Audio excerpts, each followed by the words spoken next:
তো রমজানের 10 দিন চলে গেল, দ্বিতীয় 10 দিন চলে গেল, শেষের 10 দিন আমরা পেয়েছি। এই শেষের 10 দিন আমরা কেমন করে কাটাবো ভাই? এই শেষের 10 দিন আমরা কিভাবে কাটাতে পারি? আমার সোনার ভাইয়েরা, শেষের 10 দিন আমাকে তাকওয়ার উপরে চলতে হবে। কিসের উপরে? তাকওয়ার উপরে। যে 10 দিন তো চলে গেল, 20 দিন তো চলে গেল, আর 10টা দিন বাকি আছে। আল্লাহ, এই 10 দিনে যাতে আমি আমার নামটা জাহান্নাম থেকে কাটিয়ে জান্নাতের ভিতরে লেখাতে পারি। আল্লাহ, এই 10 দিনের ভিতরে আমল করে আমার জিন্দেগির সমস্ত গুনাহগুলোকে ক্ষমা করিয়ে নিতে পারি, নিজের জিন্দেগির অপরাধগুলোকে ক্ষমা করিয়ে নিতে পারি, সে চিন্তা ভাবনা আমাদের করতে হবে এবং তার উপরে চলতে হবে। এভাবে আমাদের 10 দিন পার করাতে হবে। একটি হাদিস আমি আপনাদেরকে শুনিয়ে দিই। আল্লাহর নবী সাল্লাল্লাহু আলাইহি ওয়াসাল্লাম বলেছেন, চোখের যে পলক রয়েছে, চোখের যে চুল রয়েছে, কিয়ামতের মাঠে এই চোখের পলক, চোখের চুল একটি আল্লাহর সাথে কথা বলবে। এই চোখের পলকের জবান হবে। পলক মানে আপনারা বুঝতে পারছেন তো কোনটি? পাপড়ি মানে চুল। চোখের পাপড়ি, একটি পাপড়ি, আপনার যে অনেকগুলো পাপড়ি চুল রয়েছে তার ভিতরে একটি চুল আল্লাহর সাথে কথা বলবে। আল্লাহ, এই বান্দাটা গুনাহ করেছে সত্যি, অপরাধ করেছে সত্যি, অন্যায় করে ফেলেছে, শয়তানের প্রেমে পড়ে অপরাধ করে ফেলেছে, কিন্তু গুনাহ করার পরে, অপরাধ করার পরে, অন্যায় করার পরে ও যখন বুঝতে পেরেছে এটা আমার অন্যায় হয়ে গেছে, এটা আমার গুনাহ হয়ে গেছে, আমার দ্বারাই বড় পাপ হয়ে গেছে, আল্লাহ, ও তোমার শাহী দরবারে হাত তুলেছিল আর চোখের পানি ফেলেছিল। ওই চোখের পানিটা আমার পলকে লেগেছিল, আমি চুল আমাকে লেগেছিল। ও আল্লাহ, তুমি ওকে ক্ষমা করে দাও। ও গুনাহ করার পরে ও অনুতপ্ত হয়েছে, ও নিজের গুনাহকে সংশোধন করার জন্য খোদা তোমার কাছে দোয়া করেছে। চোখ থেকে পানি পড়েছিল, সেই পানিটা আমার লেগেছিল। আল্লাহ, কমসে কম ওই পানির ওসিলা তুমি ক্ষমা করে দাও। আল্লাহ বলবে, চোখের পলক, আমার বান্দার জন্য তোর এত মায়া, ওর চোখ থেকে পানি বার হয়েছিল, সেই পানিটা তোর গায়ে লেগেছিল, তার জন্য আমার বান্দার প্রতি এত মায়া, আমার বান্দার প্রতি এত ভালোবাসা, আমার বান্দার প্রতি এত দয়া। যা, আমি আল্লাহ পাক ঘোষণা করে দিলাম, তোর খাতিরে আমি আমার বান্দাকে তার জিন্দেগীর সমস্ত অপরাধগুলোকে ধুয়ে মুছে সাফ করে দিয়ে জান্নাতি করে দিলাম। জোরে বলুন সুবহানাল্লাহ। চিন্তা করেছেন সেই চোখের পলকের, চোখের পানির কত দামি? এজন্য 20 দিন গেল, 20 দিনের ভিতরে কি আমি 20 ফোঁটার কথা বলছি না, একটা ফোঁটা কি আমি চোখ থেকে পানি বাহির করেছি? যদি বাহির না করতে পারি, এখনো 10টা দিন আমার কাছে সুযোগ আছে। এই 10 দিনের ভিতরে একটি ফোঁটা চোখের পানি বাহির করুন। আল্লাহর কসম করে বলছি, হতে পারে এই একটি ফোঁটা চোখের পানি বাহির করার কারণে আল্লাহ পাক আমাদের সমস্ত গুনাহ ক্ষমা করে দেবেন। আমরা এই জন্য এই 10 দিনে আল্লাহ পাকের কাছে কান্নাকাটি করব ইনশাল্লাহ, করবো ইনশাল্লাহ। আর আমরা যে রোজা রাখছি, এই রোজার কতটা শক্তি, একটা নতুন তথ্য আপনাদেরকে শুনিয়ে দিই অল্প সময়ের ভিতরে।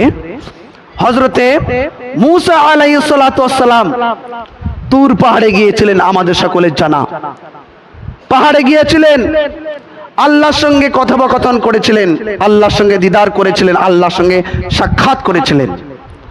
মুসা নবী বললেন, ওগো আল্লাহ, আমি তোমার আমনা সামনা হয়ে কথা বলছি।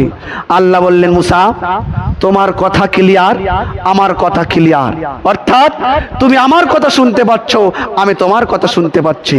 মুসা নবী বললেন, আল্লাহ, কথা ক্লিয়ার। আল্লাহ বললেন, মুসা, কথা ক্লিয়ার মানে তুমি ভেবেছো আমি তোমার একদম আমনা সামনা আছি? আমি তোমার মোটেও আমনা সামনা নেই। ও মুসা, শোনো, তুমি যেখানে আছো আর আমি যেখানে আছি, আমার আর তোমার দুজনের মধ্যখানে আমার নূরের ৭০,০০০ পর্দার ব্যবধান রয়েছে। জোরে বলুন আল্লাহু আকবার। আমার ৭০,০০০ পর্দার ভিতর থেকে আমি একটা পর্দা যদি তুলে নিই, ও মুসা, তুমি ঝলসে যাবে, তুমি সহ্য করার মতন ক্ষমতা পার্স তোমার নেই। কথা ক্লিয়ার মানে মনে করেছো আমি একদম সামনাসামনি আছি না, আমি কথা ক্লিয়ার করার সুযোগ তোমাকে দিয়েছি।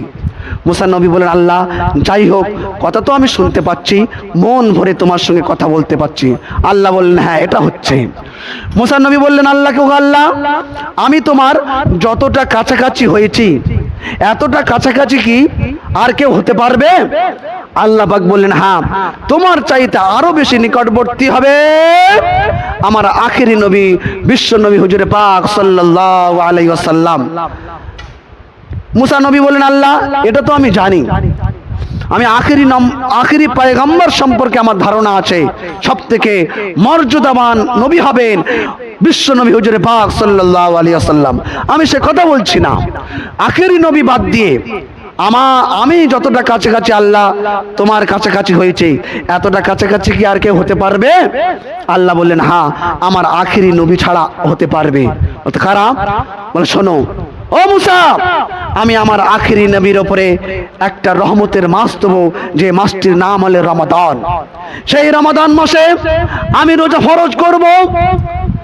আমার আখেরি নবীর উম্মতিরা সারাদিন রোজা রাখবে। সারাদিন রোজা রেখে আমার বান্দার বান্দিগুলো যখন মাগরিবের আগ মুহূর্তে ইফতারকে সামনে রেখে আমার শাহী দরবারে হাত তুলে দোয়া করবে, ও খোদা আমাদের ইফতারগুলো কবুল করে নাও, ও খোদা আমাদের রোজাগুলো কবুল করে নাও, ও খোদা আমাদের রমজানগুলো কবুল করে নাও। আমার বান্দা যখন মাগরিবের আগ মুহূর্তে আমার শাহী দরবার হাত তুলবে, ও মুসা, তোমার আর আমার মধ্যখানে ৭০,০০০ পর্দার ব্যবধান রেখেছি, আর আমার আখেরি নবীর উম্মতের যারা রোজা রাখবে তার আর আমার ওই রোজা রাখার শেষ মুহূর্তে মাগরিবের আগ মুহূর্তে যখন দোয়া করবে, ওই মুহূর্তে আমি আর আমার বান্দার মধ্যখানে কোনো পর্দা রাখবো না, মিলে মিশে একাকার হয়ে যাব। জোরে বলুন সুবহানাল্লাহ। ও মুসা শোনো, আমার উম্মত, আমার আখেরি নবীর উম্মত, আমার আখেরি নবীর উম্মতি যারা রোজা রেখেছে, সারাদিন রোজা রেখে তারা যখন মাগরিবের আগ মুহূর্তে দোয়া করবে, ওই দোয়ার মধ্যখানে আমি আল্লাহ ঢুকে যাব। আমি আল্লাহর আমার বান্দার ভিতরে কোনো ব্যবধান রাখতে পারবো না। ও মুসা, তুমি যেখানে পৌঁছাতে পারোনি, আমার আখেরি নবীর উম্মতেরা সে জায়গায় পৌঁছে যাবে। জোরে বলুন সুবহানাল্লাহ। আমার সোনার ভাইরা, তাহলে চিন্তা করেছেন আখেরি নবীর উম্মতের কত মর্তবা, রোজার কত শক্তি, রোজার কত ক্ষমতা, যা আপনি মাগরিবের আগ মুহূর্তে ইফতারকে সামনে রেখে যে দোয়াটি করবেন, মুসা নবী যেটা পারেননি সেটা আমি আর আপনি পেরে যাব।